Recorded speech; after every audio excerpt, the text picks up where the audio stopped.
In this video, we're going to look at creative return channels and some go-to kind of ways in which you can use chains of plugins together to get specific results from them. And these are things you can do instead of just putting on a reverb onto a return channel. There's some go-to techniques that you can do to get a little bit more out of the plugins on your returns. So let's get stuck in. So this first one, we're going to be looking at using an EQ before a reverb on a return channel, and this is particularly useful if you want to dampen the sound before it hits the reverb, or if you want to push up specific frequencies or get rid of certain frequencies so they don't go through onto the reverb, especially when you've got a loop and you just want kind of like certain hits within the loop to have more reverb on than the rest of them, and this is a really good technique. So to do this, we're going to be looking at this loop here, which is from the system pack. And let's have a quick listen to this first before we push it through.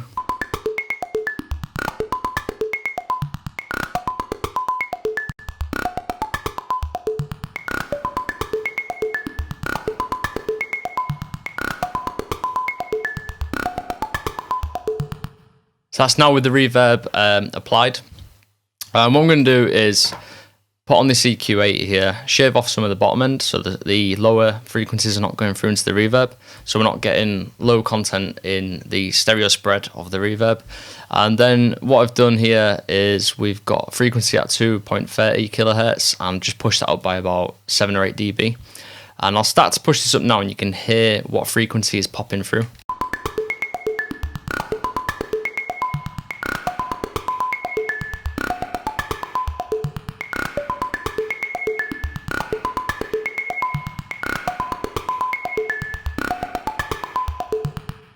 So it's like the top notes that you can see peaking here, they push through the reverb a lot more, and it's also kind of resonating them a little bit more as well. So let's just do a quick before and after. This before.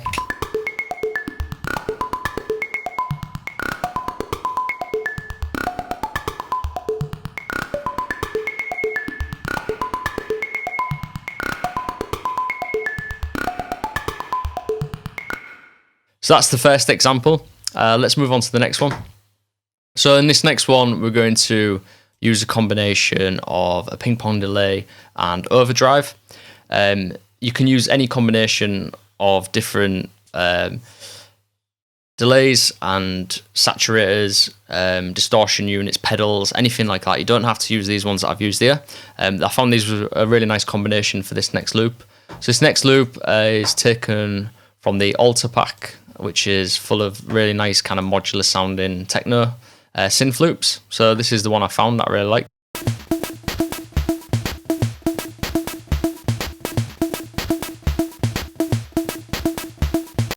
And what we're going to do is feed it into this 16th note ping pong delay.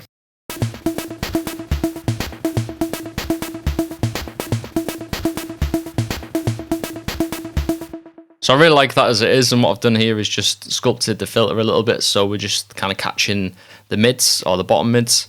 And what we're going to do is we're going to kind of drive or saturate just the delay sound, so we're keeping the original sound intact. It's kind of similar to parallel processing in a way, because you're leaving the original main sound pushing through as normal, but then you're really destroying the after effects, the delayed sound, and you can get away with crushing it a lot more. So let's have a listen to this off and then I'll switch it on.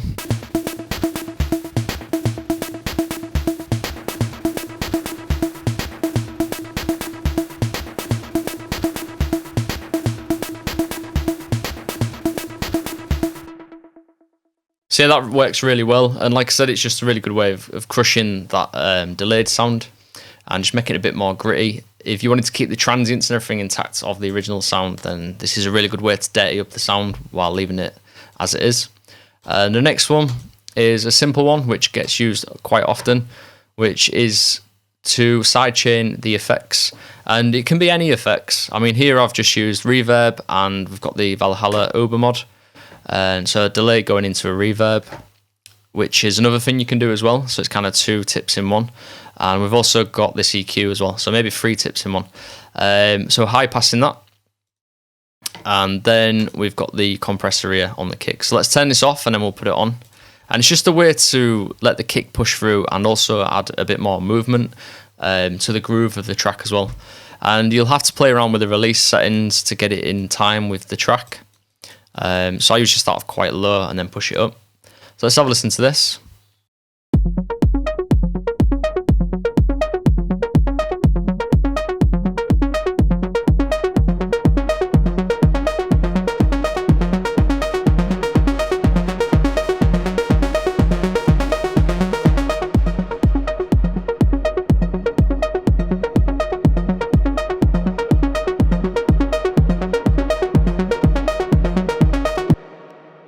So as you can hear, when we put it on, it was bouncing more with the kick and the groove of the loop, and you can get some really kind of nice pulsating rhythmic stuff out of that.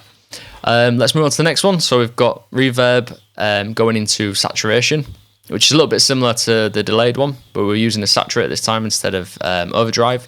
But like I said, you can swap and change any of these ideas. You don't have to do exactly the same plugins.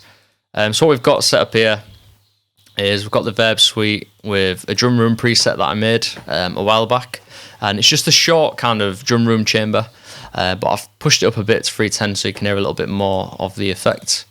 And before we push it into this, let's just have a quick listen to the loop on its own. So this is taken from the Fuse pack.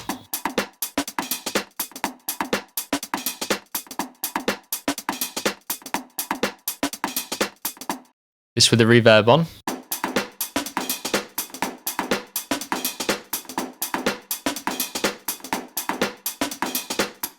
And what we're going to do is we're going to saturate that reverb sound. So I've got Sound Toys Decapitator, and we put Punish on because the signal was quite low actually from the way that I've got the channel set. And then we pushed up this drive quite a bit. So let's have a listen to this in solo before we link it up with the original. So this is before.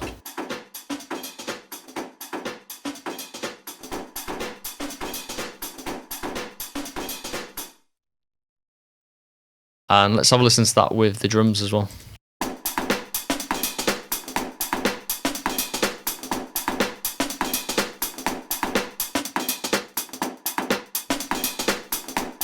So again, quite a similar effect to what we've used before, where it's adding some grit and saturation to the effects rather than the original sound to add a bit more punch and grit into that sound. And obviously I've got this turned up quite a lot, but I would then readjust that and level it.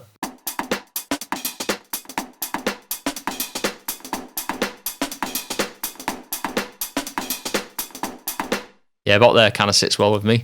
So obviously when you're mixing, I won't push that up too much. I mean, but you can do whatever you like.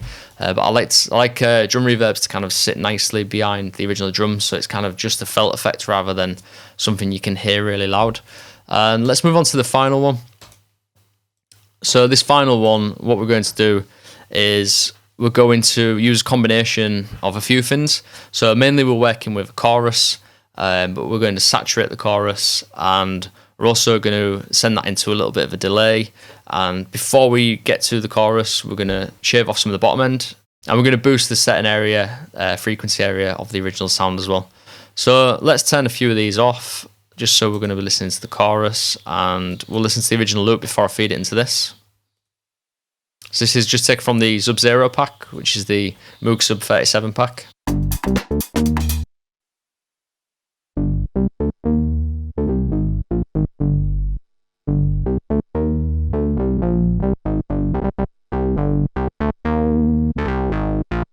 This with the chorus on.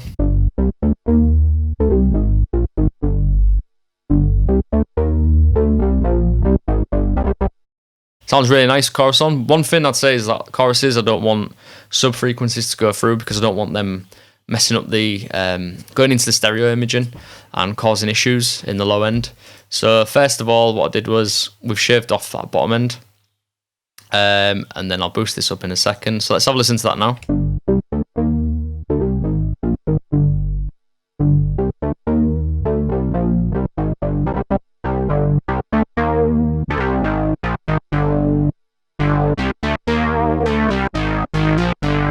And we're just going to boost this area just to give it a bit more bite. And then what we're going to do is we're going to saturate it. So let's just solo the chorus channel and have a listen to this.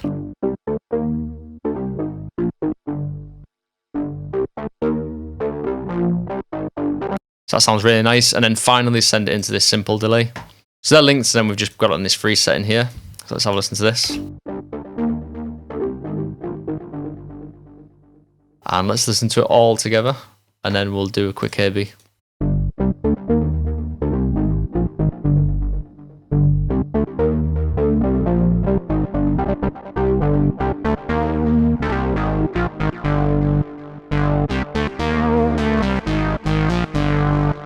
This is before.